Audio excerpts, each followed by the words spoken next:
નમસ્કાર મિત્રો, અમારી ગુજરાત ખબર ચેનલમાં તમારું સ્વાગત છે। મિત્રો, દેશ દુનિયાની તાજા ખબર જાણવા માટે અમારી ચેનલને મિત્રો તમે અત્યારે સબસ્ક્રાઇબ કરી દેજો। જી હા મિત્રો, અત્યારે હાલની સૌથી મોટી અને દુઃખદ ખબર સામે આવી રહી છે। જી હા મિત્રો, આપને જણાવી દઈએ કે વાત કરીએ તો પીએમ મોદીએ મહારાષ્ટ્રના સોલાપુરમાં લાગેલી ભીષણ આગમાં થયેલા મોતને લઈને દુઃખ વ્યક્ત કર્યું છે।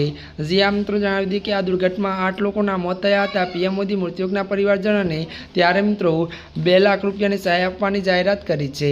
મળતી વિગતો અનુસાર જણાવી દઈએ કે પીએમ મોદીએ એક્સ પર લખ્યું કે મહારાષ્ટ્રના સોલાપુરમાં આગની ઘટનામાં થયેલા મૃત્યુથી દુઃખી છું। જેમને પોતાના પ્રિયજનો ગુમાવ્યા તેમના પ્રત્યે સંવેદના, ઘાયલોને ઝડપી સ્વસ્થ થવાની હું પ્રાર્થના કરું છું।